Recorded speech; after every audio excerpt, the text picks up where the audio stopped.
friends, welcome back to my channel. If you are new here, my name is Malana, and in today's video I wanted to tell you guys how I reinvented myself through journaling. So without further ado, let's go ahead and get right into the video.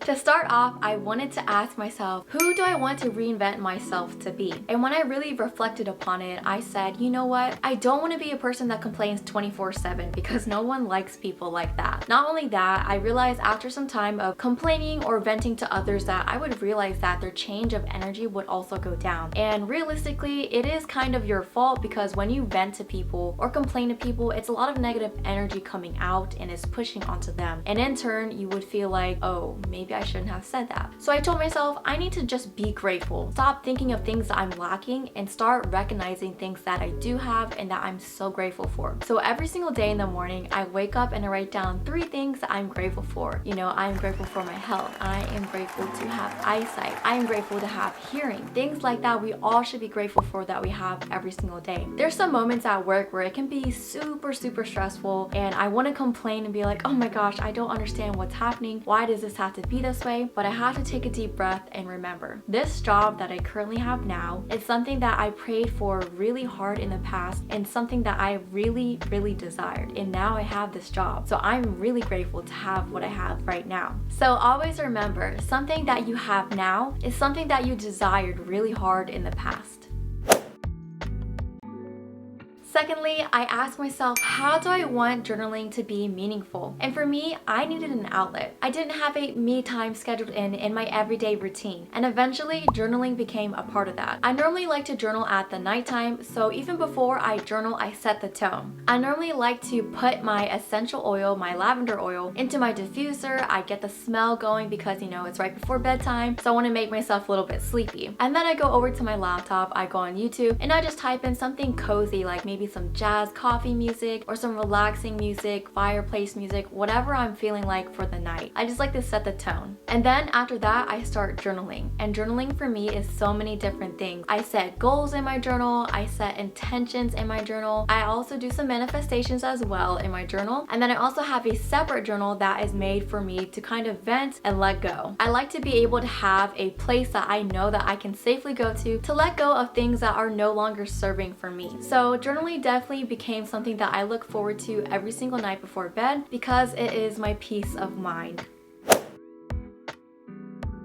Next up, I want to share with you the difference that I saw in myself after journaling for a couple of months. So after a couple months of journaling, I realized that I am more calm and more mindful. I definitely think that before in the past, there would be some times where I would go to sleep stressed out, angry, anxious, all of these different negative emotions. But now that I have journaling as an outlet where I can let go of things that are no longer serving me, or maybe I'm writing down things that I should let go because it's not going to matter in 5 years, because I'm doing those things, it allows me to go to sleep more peaceful and more calmful and wake up the next morning ready to take on the day. I also love journaling because it made me more mindful. As I'm writing down things of gratitude or maybe things that happened earlier in the day, I noticed that I need to cherish the small things that I do every single day. Whether it is making a small cup of coffee, making my bed, or maybe reading a nice book before I start the busy day ahead. I think that we should all enjoy the everyday little small gems that can make us happy. So for me, journaling has really changed my perspective of life, and it also made me more calm and realizing that I am really appreciative of everything that I already have right now.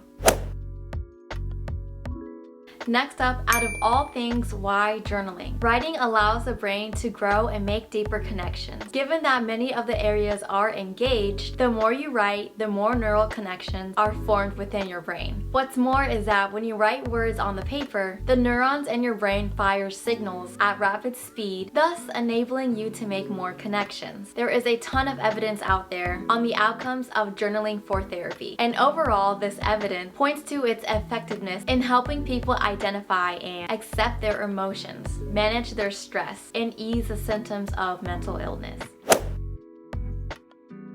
And lastly, I want to share with you guys a couple of journaling prompts that you can use to start your journaling journey. So I'm going to go ahead and read these off my phone because these are a little bit long. So the first one is identify 3 emotions you have been feeling recently around a change or changes in your life. Lean into them and write down the ways they have shown up in your behaviors and conversations. I definitely think that this one is really great just because emotions and feelings are things that we tend to bring out every single day. So that's something that is really deep, and I think that would be a great journaling prompt to reflect upon. The next one is list any obstacles that might be holding you back from change right now. Now list 3 realistic ways you can overcome each of them. By realistic, we mean 3 action items you can start this week to help you get through. So this one is really great just because if you are looking into journaling to change yourself for the better and you're kind of resistant towards that, this will be a great way to kind of narrow down like what is holding you back. And the next one, what parts of daily life cause stress, frustration, or sadness? What can you do to change those experiences? So for me personally, sometimes there would be moments where I'd be scrolling on social media and kind of resenting people that have the life that I want to live. And for me, I was like, these are people that are posting only certain parts of their life. There could be so much more going on and we would not even know. So what I did was I put a social media limit on all of my apps just because I don't want to constantly be looking at other people's lives when I need to be focusing on my own. And the next one, what are 3 self-defeating thoughts that show up in your self-talk? How can you reframe them to encourage yourself instead? I think this one is a really deep one that all of us can use because there are some times where the ego is really trying to fight us and we're trying to be positive, but they're in the back of our minds like, no. And lastly, how do you show yourself kindness and compassion each day? I love this one to leave off on something positive just because every single day we are busy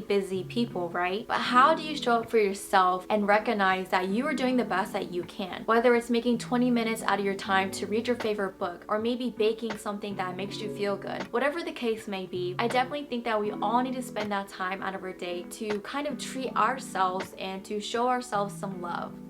Thank you all so much for watching my video today. Please don't forget to give this video a thumbs up. That always helps me and my channel out, as well as hitting that subscribe button down below and hit that bell notification so you can go ahead and get notified every single time I post on Sundays. Until next time, I will see you all in my next video. So for me, I definitely realized, crap.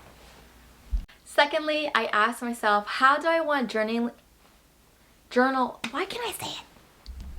What is the difference that I noticed after a couple of months? So for me, I definitely realized, crap. How do I want journaling? Next up, I asked myself, oh wait, was I even looking at the camera? I don't know. Is really,